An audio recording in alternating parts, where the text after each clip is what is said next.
Hallelujah, thank you Jesus. 34వ కీర్తన 10వ వచనం. సింహపు పిల్లలు లేమి గలవై, ఈ మాట చూడండి, సింహపు పిల్లలకి లేవి గలవై ఆకలిగొనును యెహోవాను ఆశ్రయించిన వారికి ఏ మేలు కొదువై ఉండదు. ఇంగ్లీష్లో చూడండి, but they that seek the Lord. Hallelujah. ఎవరైతే దేవుణ్ణి వెతుకుతారో shall not want any good thing. అంటే ఆయన ఆశ్రయించటము అంటే ఆయన సన్నిధిని వెతకటము. ఆయన ఆశ్రయించటం అంటే ఆయన ముఖ కాంతిని వెతకటము. సింహం పిల్లలైనా ఆకలితో పండుకొనేమో, కానీ నువ్వు దేవుణ్ణి వెతకటం ప్రారంభిస్తే నిన్ను దేవుడు ఆకలితో పండుకొననివ్వడు. నీ కడుపు నింపి నా దేవుడు అనేక మంది కడుపులు నింపేవానుగా దేవుడు చేయగలుగుతాడు. దేవుణ్ణి వెతకటం నువ్వు ప్రారంభిస్తే నీవు ఆశీర్వించబట్ట మాత్రమే కాదు, కానీ అనేక మందిని దేవుడు, అనేకులకి నువ్వు ఆశీర్వాదకరంగా ఉండేలాగా దేవుడు చేయగలుగుతాడు. సో నువ్వు దేవుని కొరకు ఏది చేసినా, ఇక్కడ పరిచర్య చేయడానికి వస్తున్నారు, భోజన పరిచర్య చేయడానికి వస్తూ ఉన్నారు. ప్రతిరోజు జూమ్లో జరుగుతూ ఉంది, ఉదయం జరుగుతూ ఉంది, మధ్యాహ్నం జరుగుతూ ఉంది, ప్రతి శుక్రవారం, ప్రతి ఆదివారం ఇక్కడ జరుగుతూ ఉంది. నీ ప్రత్యక్షత, నీ ఆలోచన ఒక్కటే ఉండాలి, నేను నా దేవుణ్ణి వెతకటానికి వస్తూ ఉన్నాను.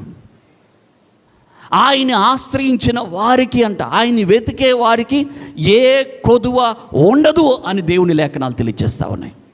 హల్లెలూయా. సింహము పిల్లలైనా లేమి గలవై ఉండునేమో, కానీ ఆయన్ని వెతికే వారికి ఏ కొదువ ఉండదు. నమ్మిన వారు ఆమేన్ చెప్దామా? హల్లెలూయా. మరొక దీవెన ఒకసారి చూద్దాం. 2వ దినవృత్తాంతములు 26వ అధ్యాయం 5వ వచనం. దేవుని ప్రత్యక్షత విషయమందు తెలివి కలిగిన జకర్యా దినములలో అతడు దేవుణ్ణి ఆశ్రయించెను. అతడు యెహోవాను ఆశ్రయించినంత కాలము దేవుడు అతని వర్ధిల్లింప చేసెను. ఆమేన్. ఇంగ్లీష్లో as long as he sought the Lord. దేవుణ్ణి ఎప్పుడైతే వెతుకుతా ఉన్నాడో, దేవుణ్ణి వెతికినంత సేపు కూడా God made him to prosper. దేవుడు అతన్ని వర్ధిల్లింప చేస్తూనే ఉన్నాడు అంట. ఆమేన్. హల్లెలూయా. మీకు తెలుస్తుందా అండి నష్టమేంటి? దేవుణ్ణి వెతకకపోతే నష్టమేంటి? దుష్టుడుగా పిలువబడుతూ ఉంటాడు, దుష్టత్వం ఆవరించేస్తూ ఉంటుంది, దుష్ట ఆత్మ ఆవరించేస్తూ ఉంటుంది. దేవుణ్ణి వెతకకపోతే, దేవుణ్ణి వెతికితే ఏ కొదువ లేకుండా దేవుడు నిన్ను చేయగలుగుతాడు. దేవుణ్ణి వెతికితే నువ్వు వెతికినంతసేపు కూడా దేవుడు నిన్ను వర్ధిల్లింప చేస్తాడు. ఆమేన్. రైట్. సో ఈరోజు నష్టం ఉంది లేదా శాపం ఉన్నది, ఆశీర్వాదం మన ముందరుంది. ఏది కావాలో చూస్ చేసుకో అంటాడు దేవుడు. సింపుల్. నాకైతే నువ్వు కావాలి. ఇలాగ ఆలోచించేద్దాం ఒకసారి. మోషే దేవుడి దగ్గరికి వచ్చాడు. దేవుడు అడుగుతున్నాడు, ఏం కావాలి మోషే? ఇంకేం కావాలి నీకు? ఇంకేం కావాలి మోషే చెప్పు. నీకు ఆహారం కావాలా? నీకు డబ్బు కావాలా? నీకు జ్ఞానము కావాలా? నీకు దీర్ఘాయువు కావాలా? నీకు ఏం కావాలి మోషే? మోషే సమాధానం ఇస్తున్నాడు, అయ్యా ఇవన్నీ వద్దు, నాకొక్కసారి నీ ముఖాన్ని చూపించవా? హల్లెలూయా. నాకొక్కసారి నీ ముఖమును చూపించవా? మోషేకి సీక్రెట్ తెలుసు, ఆయన ముఖాన్ని చూస్తే ఇవన్నీ వస్తాయని. హల్లెలూయా. మోషేకి సీక్రెట్ తెలుసు.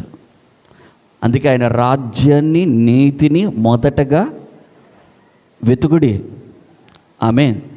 తర్వాత నీకు కావాల్సినవన్నీ. రాజ్యము, నీతి ఎక్కడుంది? ఆయనలోనే కదా. ఆమేన్. ఆయనే ఒక రాజ్యం అయిపోయినాడు. ఆయనే నీతి సూర్యుడిగా ఉన్నాడు. హల్లెలూయా. ఆయన్ని వెతికితే నీకు కావలసిన లేమీ లేకుండా నువ్వు వెతికినంతసేపు నిన్ను వర్ధిల్లింపచేసే దేవుడుగా ఉన్నాడు. ఈ ఉదయకాలం మనలో అటువంటి ఆత్మని పరిశుద్ధాత్మ దేవుడు రగిలించునుగాక. ఆమేన్, హల్లెలూయా. ఎంతమంది దేవుణ్ణి వెతకడానికి ఇష్టపడతా ఉన్నారు? ఎస్. ఇప్పటిదాకా నువ్వు వెతకలేదంటే వెతికావు, వెరీ గుడ్. మరింతగా పరిశుద్ధాత్మ దేవుడు నిన్ను ప్రోత్సాహపరుస్తూ ఉన్నాడు. ఆమేన్. దేవుడు నిన్ను ఇంకా బలపరుస్తూ ఉన్నాడు.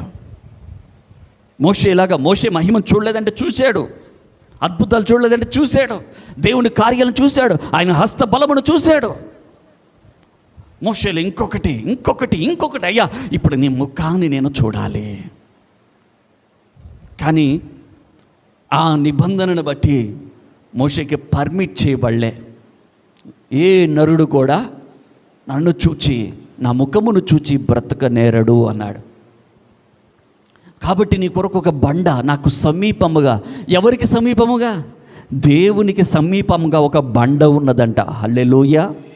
ఆ బండ సందులో మోషేని పెట్టి చేతితో కప్పి, ఇదిగో నేను నిన్ను దాటిపోతాను, అప్పుడు నీవు నా వెనక భాగమును చూడగలుగుతావు.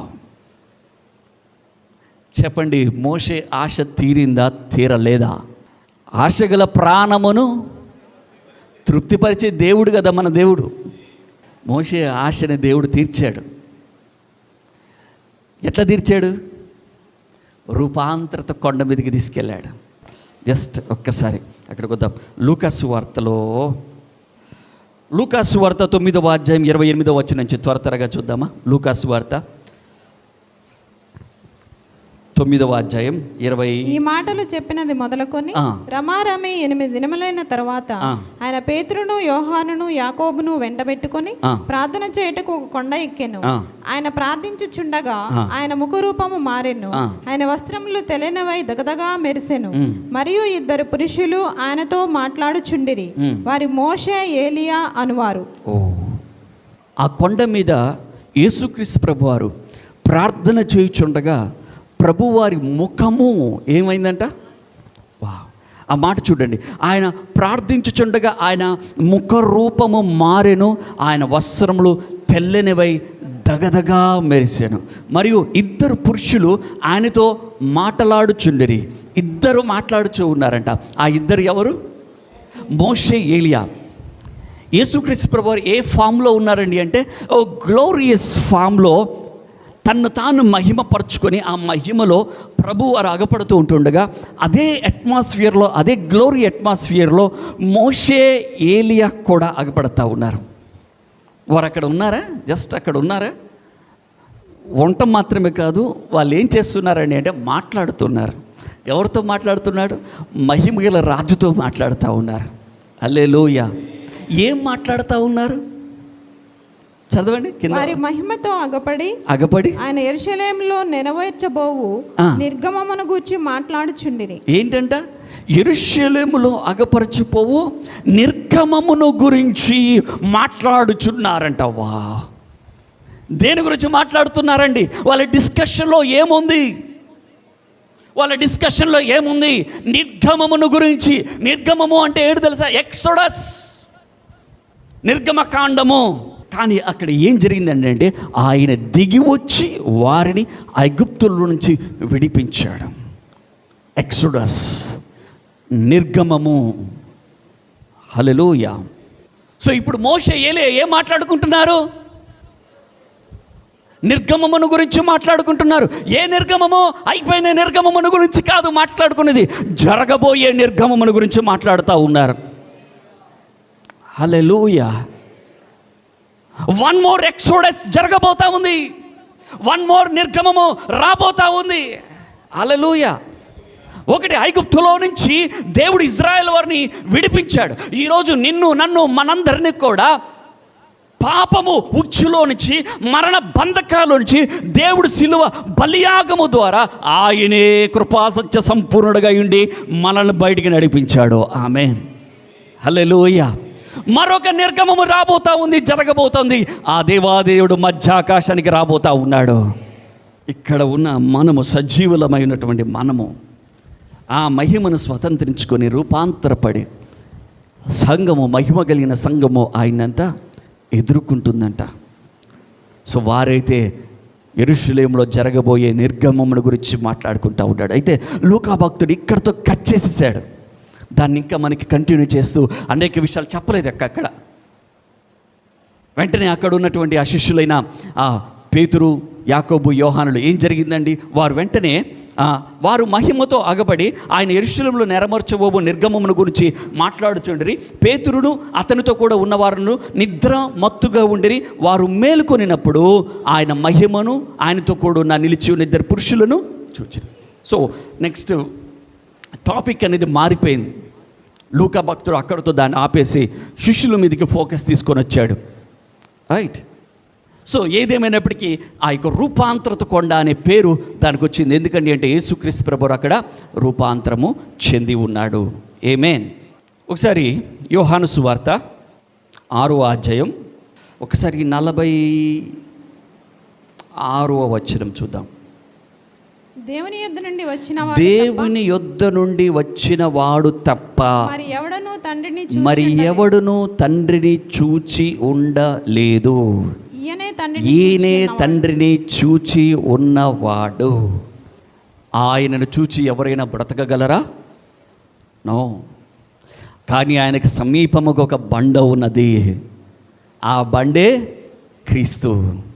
మోషేతో అన్నాడు దేవుడు, నువ్వు నా ముఖమును చూడలేవు మోషే, ఏ నరుడు కూడా నన్ను చూచి బ్రతకలేదు, కాబట్టి నువ్వు బండ సందులోకి వెళ్ళు, నా చేతితో నిన్ను కప్పుతాను, నా వెనక భాగము నువ్వు చూస్తావు అన్నాడు. ఇక్కడ యేసయ్య స్వయముగా చెప్తున్న మాట, దేవుని యొద్ద నుండి వచ్చిన వాడు తప్ప మరి ఎవడును తండ్రిని చూచి ఉండలేదు, ఈయనే తండ్రిని చూచి ఉన్నవాడు. వావ్, యేసయ్య తండ్రిని చూచి ఉన్నాడు అంట. రండి యోహాను సువార్త 14వ అధ్యాయం 7వ వచనం నుంచి చూద్దాం. యోహాను సువార్త 14:7 నుంచి. మీరు నన్ను ఎరిగి ఉంటే నా తండ్రిని ఎరిగి ఉందురు, ఇప్పటి నుండి మీరు ఆయనను ఎరుగుదురు, ఆయనను చూచి ఉన్నారని చెప్పాను. ఏంటి ఏమన్నారండి ప్రభువారు? మీరు నన్ను ఎరిగి ఉంటే నా తండ్రిని ఎరిగి ఉందురు, ఇప్పటి నుండి మీరు ఆయనను ఎరుగుదురు, ఆయనను చూచి ఉన్నారని చెప్పాను. పాత నిబంధన ఏం చెప్తూ ఉంది? నన్ను చూచిన ఏ నరుడును బ్రతకడు. కానీ ప్రభువారు ఇంత ఖచ్చితముగా ఎలాగ చెప్పగలుగుతున్నారు చూడండి. ఆయనను చూచి ఉన్నారని చెప్పాను. వావ్, ఎలా చెప్పగలిగాడండి ప్రభు అంటే, ఆయన రక్తములో ఉన్న విలువ, ఆయన శిలువలో వేసిన కేకను బట్టి అడ్డు తెర చినిగిపోయినది, అడ్డు గోడ తొలగిపోయినది. ఈరోజు కృపా సింహాసనం ఎదుటి వద్దకు రావటానికి దేవుడు మనందరికీ గొప్ప భాగ్యాన్ని ఇచ్చి ఉన్నాడు. హల్లెలూయా. నేను మిమ్మల్ని అందరినీ మోషే దగ్గర నుంచి నీ దగ్గరికి తీసుకొస్తున్నాను. మోషే 3వ అధ్యాయంలో స్టార్ట్ అయిన ఆయన జర్నీ 33కు వచ్చాక అడుగుతున్నాడు, నీ మహిమను చూపించయ్యా. ఎన్నో చూశాడు, కానీ చివరి దశకు వచ్చేసరికి నీ మహిమను చూడాలి. కానీ మోషేకి వెనక భాగం చూడటానికి మాత్రమే పర్మిషన్ దొరికింది.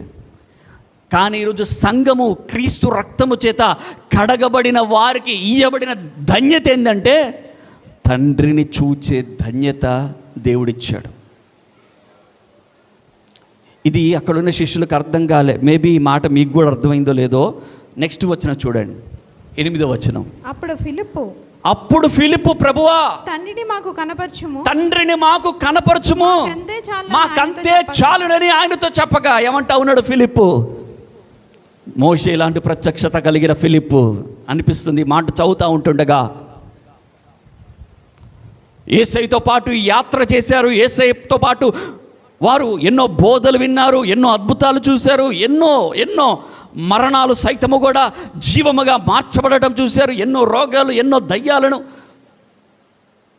వెళ్ళగొట్టబడటం, బాగు చేయబడటం, కుటుంబాలు కట్టబడటం, ఎన్నో మహిమను చూశారు. ఫిలిప్ ఒక మాట అంటా ఉన్నాడు, ఆనాడు మోషే అన్నాడు విధముగా, అయ్యా తండ్రిని మాకు కనపరచు, మాకంతే చాలు. యేసయ్య అంటా ఉన్నాడు చూడండి. ఫిలిప్పు అప్పుడు యేసు, ఫిలిప్పు, నేను ఇంతకాలం మీ యొద్ద ఉండినను నీవు నన్ను ఎరుగవా? నన్ను చూచినవాడు తండ్రిని చూచి ఉన్నాడు గనుక తండ్రిని మాకు కనపరచమని ఎలా చెప్పుచున్నావు? హల్లెలూయా. ఫిలిప్పు, ఇన్ని రోజులు నువ్వు చూసింది వేరే ఎవరినో కాదు, తండ్రిని. ఆ రోజులు ఆ మాట చెప్పగానే శిష్యులు ఎలాగ రియాక్ట్ అయ్యారో, ఎలాగ ప్రతిస్పందించారో, ఎలాగ కేకలు వేశారో, మేబీ ఎలాగ ఆనందించారో, ఎలాగ నాట్యమాడారో. నన్ను చూస్తే తండ్రిని చూచినట్లే. ఆమేన్, హల్లెలూయా. వాళ్ళలో ఉన్నది ఒక్క ఆశ, మోషేకున్న ఆశ, తండ్రిని చూపించయ్యా చాలు మాకు. నన్ను చూస్తే తండ్రిని చూచినట్లే. యేసయ్య చెప్తున్న మాట. ఈరోజు ఏం జరుగుతుందో తెలుసా అండి? కృప ఎంత సులువుగా దేవుడు దగ్గరికి రావటానికి మార్గాలు కల్పించబడ్డాయో మనకి దీన్ని బట్టి అర్థమవుతా ఉంది. సులువే కానీ విలువ లేనిది కాదు, ఉచితమే కానీ విలువ లేనిది కాదు. దీని వెనక క్రీస్తు యొక్క బలియాగము ఉన్నది. హల్లెలూయా, దేవునికి మహిమ కలుగునుగాక. అందుకే ఈ ఉచితమైన కృపని మనము నిర్లక్ష్యం చేయకూడదు, ఈ రక్షణను నిర్లక్ష్యం చేయకూడదు, దేవుని సన్నిధిని నిర్లక్ష్యం చేయకూడదు, దుష్టుడికి అవకాశం ఇవ్వకూడదు. నీకీయబడిన భాగ్యము ఏంటో నువ్వు తెలుసుకోవాలి. నీ మీద దేవుడు ఇచ్చిన బాధ్యత ఏంటో నీకు అర్థం కావాలి. సీక్ హిస్ ఫేస్, ఆయన సన్నిధిని, ఆయన ముఖమును వెతుకు. హల్లెలూయా. 2వ కొరింథీయులకు రాసిన పత్రిక 3వ అధ్యాయం 12వ వచనం నుంచి త్వరగా చూద్దామా? తగ్గిపోవచ్చున్న మహిమ యొక్క అంతమును ఇశ్రాయేలీయులు తేరు చూడకుండానట్లు మోషే తన ముఖము మీద ముసుగు వేసుకొనెను. మేమెట్లు చేయక ఇట్టి నిరీక్షణ గలవారమై బహుధైర్యంగా మాట్లాడుచున్నాము. మరియు వారి మనసులు కఠినమాయను కనుక నేటి వరకును పాత నిబంధన చదవబడుచున్నప్పుడు అది క్రీస్తునందు కొట్టివేయబడినని వారికి పరచబడక ఆ మనసుకే నిలిచి ఉన్నది. నేటి వరకును మోషే గ్రంథమందు వారు చదువునప్పుడు ముసుగు వారి హృదయము మీదనున్నది గాని వారి హృదయము ప్రభు వైపునకు ఎప్పుడు తిరుగునో అప్పుడు ముసుగు తీసివేయబడును. దేవునికి మహిమ కలుగుడుగాక. ఏమండి, పైనుంచి మనం చూస్తే మోషే పొందుకున్న మహిమ అనగా పాత నిబంధన గ్రంథం యొక్క మహిమను, క్రొత్త నిబంధన యొక్క గ్రంథం యొక్క మహిమను చాలా స్పష్టంగా అపోస్తలుడైన పౌలు తన సందేశంలోనికి తీసుకొని వచ్చి పరిశుద్ధాత్మని ద్వారా ఇక్కడ చాలా తేటగా ఇక్కడ రాయబడింది. అది ఎలాగ పోలుస్తూ ఉన్నాడండి అంటే తగ్గిపోచున్న మహిమతో పోలుస్తూ ఉన్నాడు. ఈరోజు కృపలో ఉన్న నీకు ఇవ్వబడిన మహిమ అధికమైన మహిమ అని పైన మనకి 9వ వచనం నుంచి 10, 11 వచనాల్లో మనకి అగపడుతూ ఉంటుంది. 11వ వచనంలో చూస్తే తగ్గిపోవునదే మహిమ గలదై ఉండిన ఎడల నిలుచున్నది మరి ఎక్కువ మహిమ గలదిగా ఉండును కదా. హల్లెలూయా. సో ఆ పోలికను తీసుకొని వస్తూ ఉన్నాడు. మోషే ఆనాడు సీనాయి కొండ మీదకి వెళ్ళినప్పుడు ఏ మహిమనైతే చూసి, ఏ మహిమనైతే పొందుకున్నాడో ఆ మహిమ కొద్దిగా ఏమవుతా ఉందండి అంటే తరిగిపోతూ ఉంది, లేదా తగ్గిపోతూ ఉన్నది. దాన్ని బట్టి ఆయన ముసుగు వేసుకున్నాడు. దాన్ని ఎలాగ సూచిస్తూ ఉన్నాడండి అంటే వారి యొక్క హృదయ కాఠిన్యము ఇంకా వారు చూడలేకపోయి ఉన్నారు కాబట్టి వారి హృదయాలు కూడా ముసుగు వేయబడ్డాయి అని చెప్తా ఉన్నాడు. ఈరోజు మనం ఇంకా దేవుని యొక్క మహిమను లేదా దేవుని యొక్క ముఖకాంతిని వెతకడానికి గనక తీర్మానించుకోకపోతే, వేకువనే వెతకకపోతే మన హృదయాలు కూడా ముసుకే ఉంటుంది. ఆ ముసుగు ఏం చేయబడాలంట? తొలగించబడాలి. ఆ ముసుగు తొలగించబడాలి. అందుకే ఇక్కడ రాయబడింది, నేటి వరకు మోషే గ్రంథం వారు చదువుతున్నప్పుడల్లా ముసుగు వారి హృదయముల మీద ఉన్నది, కానీ వారి హృదయము ప్రభు వైపునకు ఎప్పుడు తిరుగునో అప్పుడు ముసుగు తీసివేయబడును. ప్రభు వైపునకు ఎప్పుడైతే తిరుగుతాయో, ప్రభువుని వెతకడానికి ఎప్పుడైతే మనం తీర్మానించుకుంటామో ముసుగు తొలగిపోయిద్ది. హల్లెలూయా. 17వ వచనం, 18వ వచనం. ప్రభువే ఆత్మ, ప్రభు యొక్క ఆత్మ ఎక్కడ ఉండునో అక్కడ స్వాతంత్రం ఉండును. మనమందరమును ముసుగులేని ముఖముతో ప్రభు యొక్క మహిమను అద్దము వలె ప్రతిఫలింపజేయుచు మహిమ నుండి అధిక మహిమను పొందుచు ప్రభువుకు ఆత్మ చేత ఆ పోలికగానే మార్చబడుచున్నాము. కీర్తనకారుడుతో దేవుడు అంటున్నాడు, నా సన్నిధిని వెతుకు. వెంటనే ఆయన హృదయం ఎలాగ ప్రతిస్పందిస్తుంది? నా హృదయం నీ సన్నిధిని వెతుకును అని చెప్పాను అంట. హల్లెలూయా. ఇప్పుడు దేవుని ఆత్మ కూడా నీ తోడుగా ఉండి, నీలో ఉండి నీకు సహాయం చేస్తూ ఉంది. ప్రభు యొక్క మహిమను మనం ఎలాగంట? అద్దము వలె ప్రతిఫలింప చేసే వారముగా మనం ఉండాలి. మోషే నుంచి వస్తున్నాం. ఎక్కడికి వస్తున్నాం చెప్పాలి? ఎక్కడికి వస్తున్నాం? రూలర్స్ టెంపుల్గా? నా దగ్గరికి, మన దగ్గరికి, మన వ్యక్తిగత జీవితం దగ్గరికి. హల్లెలూయా. ఆమేన్. రైట్. ఏంటి? మోషే దేవుని యొక్క ముఖమును చూసే ధన్యత లేదు, కానీ ఈరోజు నీకు నాకు మనకు గొప్ప ధన్యత ఉంది. యేసయ్యను చూస్తే తండ్రిని చూచినట్లే అంటా ఉన్నాడు. ఇప్పుడు పరిశుద్ధాత్మ దేవుడు ఏం చేస్తూ ఉన్నాడండి అంటే, ఏం చేస్తున్నాడండి అంటే, అద్దము వలె ఆ మహిమను నీవు ఏం చేయాలంట? అద్దము వలె ప్రతిఫలింపజేయచ్చు. అద్దము వలె ప్రతిఫలింప చేయొచ్చు. ఆ మహిమ ఎక్కడ అగబడాలి? గట్టిగా ఆ మహిమ ఎక్కడ కనబడాలి? ఎక్కడ ప్రారంభమైంది? మోషే ఏమన్నాడు? మోషే, అయ్యా నీ మహిమను చూపించయ్యా, అదే చాలంటే, నా ముఖమును చూచి ఏ నరుడు బ్రతకడు అన్నాడు. అక్కడి నుంచి ప్రారంభం చేసి దేవుడు ఎక్కడ తీసుకొస్తున్నాడు తెలుసా? నా మహిమను నీలో నేను అగపరుస్తా అంటున్నాడు. దేవుని మహిమ, దేవుని ప్రతిబింబించే ఆ మహిమగా సంఘము, భక్తులు, విశ్వాసులు ఉండాలి. హల్లెలూయా.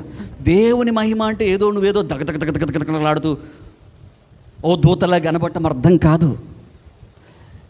నీవు ట్రాన్స్ఫార్మ్ అవ్వాలి, రూపాంతరపరచబడాలి.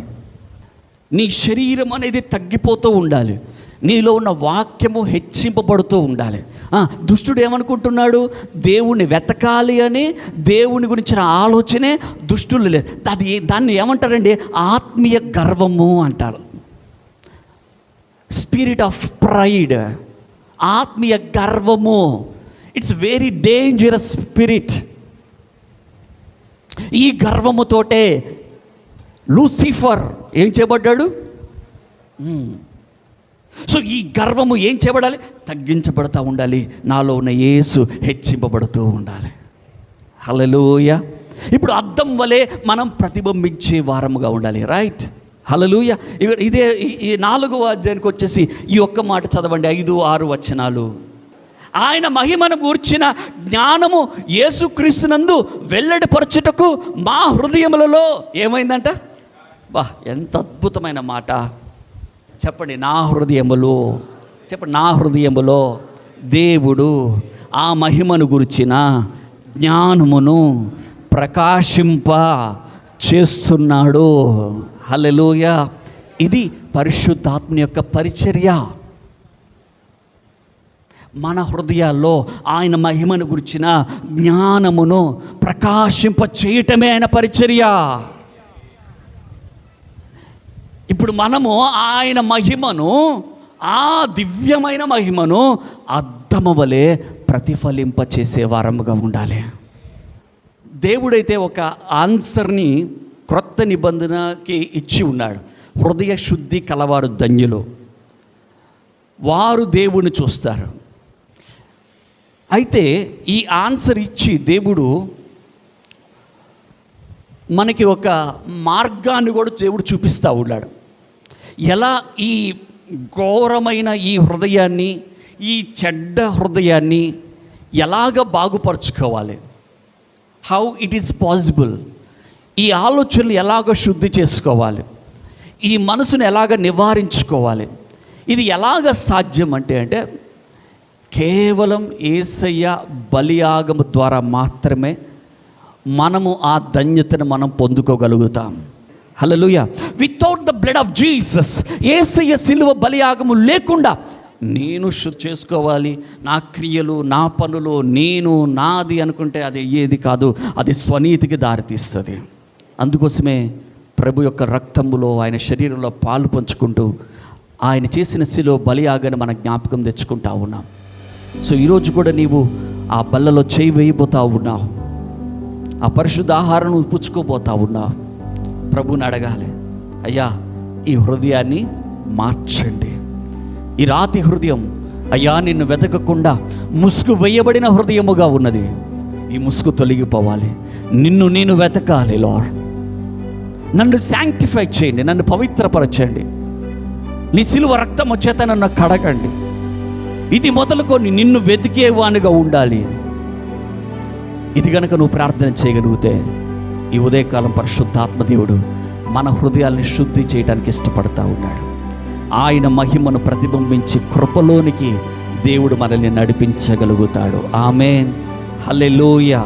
ప్రభువుకి మహిమ కలుగును గాక.